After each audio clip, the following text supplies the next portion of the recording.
ഇതിൻ്റെ ആദ്യ ചിത്രം ഞാൻ ചെയ്യുമ്പോൾ അതിൻ്റെ ക്യാമറമാനായിട്ട് ഞാൻ കണ്ടത് എൻ്റെ സുഹൃത്തും ഞങ്ങളുടെ തന്നെ കൂട്ടത്തിൽ ചെസാറിൻ്റെ പടങ്ങളിൽ വർക്ക് ചെയ്ത് വന്നിരുന്നതുമായ ജൈനൻ വിൻസെൻ്റ് ആണ് ഫിലിമിന് ക്യാമറമാനായിട്ട് എൻ്റെ കൂടെ. ഞങ്ങളുടെ സൗഹൃദം കാരണം ഞാൻ എൻ്റെ മനസ്സിൽ കണ്ടത് ഒരു അഭ്രപാളികളിലേക്ക് എന്താണ് എൻ്റെ ആവശ്യമെന്ന് മനസ്സിലാക്കി എൻ്റെ കൂടെ സഹകരിച്ച ഒരു ക്യാമറമാനായിരുന്നു. എനിക്ക് ഓരോ പ്രാവശ്യം ഫ്രെയിം നോക്കേണ്ട ഒരാവശ്യം ഉണ്ടായിരുന്നില്ല. കാരണം ഞാൻ എന്തുദ്ദേശിക്കുന്നു എന്നുള്ളത് ഞങ്ങളുടെ സൗഹൃദം കൊണ്ട് തന്നെ പുള്ളിയുടെ മനസ്സിൽ അതിൻ്റെ ഒരു സംവിധായകൻ എന്ന നിലയിൽ അടുത്തറിഞ്ഞ മോഹൻലാൽ എന്ന നടൻ എനിക്ക് തോന്നുന്നു ഏത് ഡയറക്ടർക്കും തൻ്റെ ആവശ്യത്തിനനുസരിച്ച് അദ്ദേഹത്തെ ഉപയോഗപ്പെടുത്താൻ കഴിയുമെന്നുള്ളതിന് യാതൊരു ഇതുമില്ല. അദ്ദേഹത്തിന് അങ്ങനെ ഒരു റിജിഡായിട്ടുള്ളൊരു ഇതൊന്നുമില്ല. നമ്മുടെ കൂടെ ഏതിനും സഹകരിച്ച് ആ എടുക്കുന്ന സീൻ എത്ര മനോഹരമാക്കണം എന്നുള്ളത് നമ്മുടെ ആഗ്രഹം എന്താണെന്നുള്ളത് അറിഞ്ഞിട്ട് അതിനു വേണ്ടി എന്ത് കഷ്ടം സഹിക്കാനും ത്യാഗം സഹിക്കാനും ഒക്കെ മനസ്സുള്ള ഒരു ആക്ടറാണ്. ആ കഥാപാത്രമായി മാറാൻ അതിനെന്തൊക്കെ സഹിക്കേണ്ടി വന്നാലും അത് ചെയ്യാൻ അദ്ദേഹത്തിന് യാതൊരു മടിയില്ല. കാരണം ഇതിൻ്റെ ഷൂട്ടിംഗ് നടക്കുമ്പോൾ ഈ പ്രധാന കഥാപാത്രമാണ് ആന. അദ്ദേഹത്തിൻ്റെ ഒരു സുഹൃത്താണ്. ഈ ആന ഷൂട്ടിങ് തുടങ്ങി ഒരു 10 ദിവസം കഴിഞ്ഞപ്പോൾ അതിന് ചെറുതായിട്ട് മതം ഇളകി.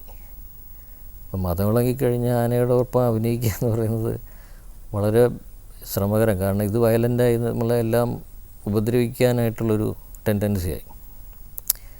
പിന്നെ അതിൻ്റെ പാപ്പാനെ കൊണ്ട് ചില മരുന്നുകളൊക്കെ കുടിപ്പിച്ചിട്ടാണ് ഞങ്ങൾ ബാക്കിയുള്ള ദിവസങ്ങളിൽ അതിനെ ഉപയോഗിച്ചത്. കാരണം അതേപോലൊരു ആനയെ റീപ്ലേസ് ചെയ്യാൻ ആ സമയത്ത് നമ്മൾ കുറേ അന്വേഷിച്ചു, കിട്ടിയില്ല. പിന്നെയുള്ള ചിത്രീകരണ വേളയിൽ ഈ ആന എവിടെയെങ്കിലും നമ്മൾ കെട്ടി നിർത്തി അതിൻ്റെ അടുത്ത് നിർത്തിയിട്ടാണ് ഈ സീനുകൾ എടുത്തിരുന്നത്. പല സന്ദർഭങ്ങളിലും ഇത് വയലൻ്റായിട്ട് ലാലിനെ ആക്രമിക്കാൻ ശ്രമിച്ചിട്ടുണ്ട്. പക്ഷെ ആ സന്ദർഭങ്ങളിലെല്ലാം നമുക്ക് ഒരു ധൈര്യം പകർന്നിട്ട് അതൊന്നും കുഴപ്പമില്ല, നമുക്കിതെടുക്കാം, എടുക്കൂ എന്ന് പറഞ്ഞ് നിൽക്കുന്ന ലാലിനെ ഒരിക്കലും മറക്കാൻ കഴിയില്ല. അടിവേരുകളിൽ ആകെ 2 സോങ്ങുകളാണ് ഉണ്ടായിരുന്നത്. ഒന്ന് കാർത്തിക എന്ന് ചെയ്തൊരു കഥാപാത്രത്തിൻ്റെ ജീപ്പിലൂടെയുള്ളൊരു യാത്ര. അത് ഈ കാടിനെ സ്നേഹിക്കുക, ചെടി മരം പക്ഷി മൃഗ ഇതിനോടൊക്കെയുള്ള സ്നേഹം പ്രകടിപ്പിച്ചുകൊണ്ടുള്ള ഒരു പെൺകുട്ടിയുടെ മനസ്സിൻ്റെ ഒരു ഇതായിരുന്നു ആ സോങ്ങിലൂടെ എക്സ്പ്രസ് ചെയ്തിരുന്നത്. അപ്പോൾ അത് ഒരു ജീപ്പ് യാത്രയായിരുന്നു അതിൻ്റെ ഒരു പ്രധാന ഇത്.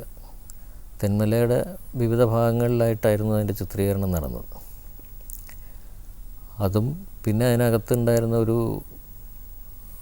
ഈ ആദിവാസികളുടെ ഒരു നൃത്തത്തിൻ്റെ ഒരു ഇതായിരുന്നു. ആ സോങ് സീക്വൻസിൻ്റെ ഇടയിൽ അതിലൊരു പ്രധാന കഥാപാത്രത്തിൻ്റെ മർഡറും നടക്കുന്നുണ്ട്. അപ്പോൾ ഇത് രണ്ടും കൂടെ ചേർത്തിട്ടുള്ളൊരു ആ സോങ്ങിൻ്റെ ഇടയിൽ തന്നെ കഥയുടെ ചില ഭാഗങ്ങൾ പറഞ്ഞു പോകുന്ന ഒരു രീതിയും കൂടെ ആ സോങ്ങിനുണ്ടായിരുന്നു. അടിവേരുകൾ കഴിഞ്ഞതിന് ശേഷം ഞാൻ ശൈസാറിൻ്റെ കൂടെ വീണ്ടും ഒരു പടത്തിന് വർക്ക് ചെയ്യും. 1921 എന്ന് പറയുന്നൊരു ഫിലിമിൻ്റെ വർക്ക് ചെയ്യുന്നുണ്ടായി.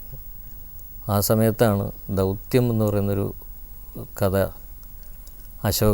ഗായത്രി അശോകൻ ഡിസൈനറായിരുന്ന ഗായത്രി അശോകൻ പറയുന്നതും ലാലിനോട് അത് സൂചിപ്പിച്ചപ്പോൾ അത് ചെയ്യാമെന്ന് തീരുമാനിക്കും.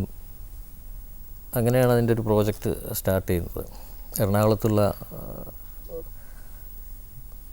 രാമകൃഷ്ണൻ ചലച്ചിത്ര എന്ന് പറയുന്നൊരു നേരത്തെ ഒരു പ്രൊഡക്ഷൻ കമ്പനി നടത്തിയിരുന്ന അദ്ദേഹം ആണ് അതിൻ്റെ പ്രധാന ആളായിട്ടുണ്ടായിരുന്നത്. പിന്നെ അദ്ദേഹത്തിൻ്റെ കൂട്ടുകാരായ 2-3 സുഹൃത്തുക്കൾ കൂടെ ഉണ്ടായിരുന്നു അതിൻ്റെ ചിത്രീകരണം. ഇവരായിരുന്നു അതിൻ്റെ പ്രൊഡ്യൂസേഴ്സ്. അപ്പോൾ ഇത്തരം ഒരു കഥ അന്ന് വരെ മലയാള സിനിമയിൽ അങ്ങനെ ഒരു രീതിയിൽ ഒരു ഫുൾ ലെങ്ത് ആക്ഷൻ എന്ന് പറയുന്നത് അതിനകത്ത് വലിയ ഡ്രാമയോ മറ്റു കാര്യങ്ങളോ ഒന്നുമില്ലാതെ ഒരു ഫിലിം, അതിനെ അങ്ങനെ ചിന്തിക്കാൻ പ്രേരിപ്പിച്ച നമ്മളെ അത് സിനിമയാക്കാൻ മനസ്സ് വെച്ച അവരുടെ മനസ്സിനെയാണ് ഞാൻ ആദ്യം നന്ദി പറയുന്നത്. അതിൻ്റെ ചിത്രീകരണ വേള എന്ന് പറയുന്നതും ഇതുപോലൊരു മഴ, കാട്, ഇതിൽ ഫുൾ ടൈം നനഞ്ഞ് അതിൻ്റെ ഈ ശാരീരികമായ ഒരുപാട് ആയാസപ്പെട്ട് ആണ് അതിലെ പല സീക്വൻസുകളും പല സീനുകളും ഒക്കെ ചിത്രീകരിച്ചത്.